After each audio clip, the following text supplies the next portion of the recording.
Hello friends, இன்றைக்கி நம்ம வீடியோவில் கோல்டு வாரை பற்றி தான் பார்க்க போகிறோம். கோல்டு வாரோட டைம் பீரியட் பார்த்தீங்கன்னா 1945 to 1991. கோல்டு வார் பார்த்தீங்கன்னா யூஎஸ்ஏக்கும், அதாவது அமெரிக்காவுக்கும், அப்புறம் சோவியத் யூனியன், அதாவது இப்போ இருக்கிற மாடர்ன் ரஷ்யாவுக்கும் இடையிலே நடந்தது. வேர்ல்டு வார் 2க்கு அப்புறம் பார்த்தீங்கன்னா யூஎஸ்ஏவும் சோவியத் யூனியனும் ஒரு சூப்பர் பவராக உருவாகிறாங்க.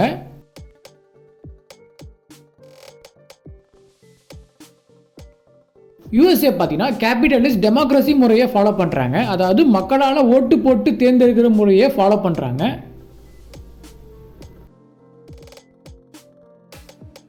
சோவியத் யூனியன் பார்த்தீங்கன்னா கம்யூனிசம் முறையை ஃபாலோ பண்ணுறாங்க, அதாவது கம்யூனிசம்னா பொது உடைமைன்னு சொல்லுவோம். ஸோ அந்த முறையை ஃபாலோ பண்ணுறாங்க. ஸோ இப்படி ரெண்டு சூப்பர் பவர் நாடோ கம்ப்ளீட் ஆப்போசிட்டான முறையை ஃபாலோ பண்ணுறதுனால தான் கோல்டு வார்ன்றது உருவாகுது. ஃபஸ்ட்டு இதை நம்ம ஏன் கோல்டு வார்னு சொல்கிறன்றதை பார்ப்போம். இதை ஏன் கோல்டு வார்னு சொல்கிறோன்னா, இது நார்மல் வார் மாதிரி இருக்காது. அதாவது நார்மல் வார் மாதிரி ரெண்டு நாடு சண்டைலாம் இதில் போட மாட்டாங்க. ஸோ இந்த கோல்டு வாரோட ரீசன் என்னென்னு பார்த்தீங்கன்னா, இந்த ரெண்டு நாட்டுக்கு நடுவில் இருக்கிற ஐடியாலஜிகளும் பொலிட்டிக்கலும் எக்கனாமிக்கும் அண்ட் ப்ரொபகண்டா பர்பஸஸ். ஸோ இதெல்லாம் தான் பார்த்தீங்கன்னா கோல்டு வாரோட ரீசனாக இருக்குது.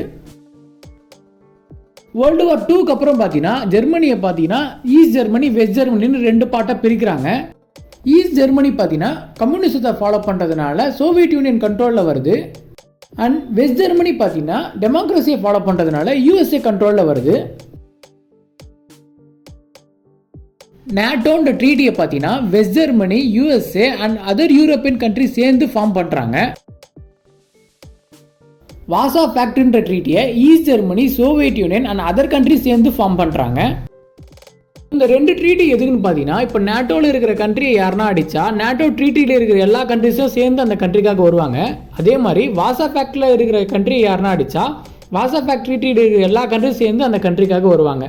ஸோ இதுக்கு தான் பார்த்தீங்கன்னா இந்த ரெண்டு ட்ரீட்டியும் ஃபார்ம் பண்ணுறாங்க. நெக்ஸ்ட்டு கொரியா பார்த்தீங்கன்னா நார்த் கொரியா, சவுத் கொரியான்னு ரெண்டாக பிரியுது. நார்த் கொரியா பார்த்தீங்கன்னா கம்யூனிசத்தை ஃபாலோ பண்ணுறதுனால சோவியத் யூனியன் கண்ட்ரோலில் வராங்க.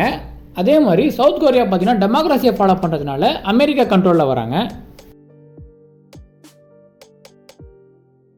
இதே மாதிரி வியட்நாம் பார்த்தீங்கன்னா நார்த் வியட்நாம், சவுத் வியட்நாம்னு ரெண்டாக பிரியுது. இதில் பார்த்தீங்கன்னா நார்த் வியட்நாம் கம்யூனிசத்தை ஃபாலோ பண்ணுறதுனால சோவியத் யூனியன் கண்ட்ரோலில் வராங்க.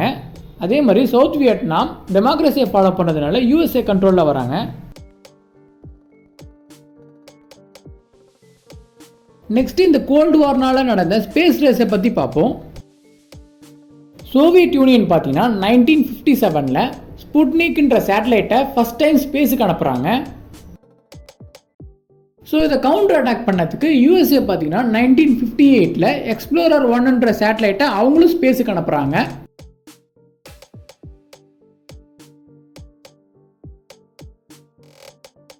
நெக்ஸ்ட் சோவியத் யூனியன் பார்த்தீங்கன்னா 1961 வோஸ்டாக் 1ன்ற மிஷனில் யூரி கேக்ரினை ஃபர்ஸ்ட் ஹியூமன் ஆன் ஸ்பேஸுக்கே அனுப்பிச்சிடுறாங்க.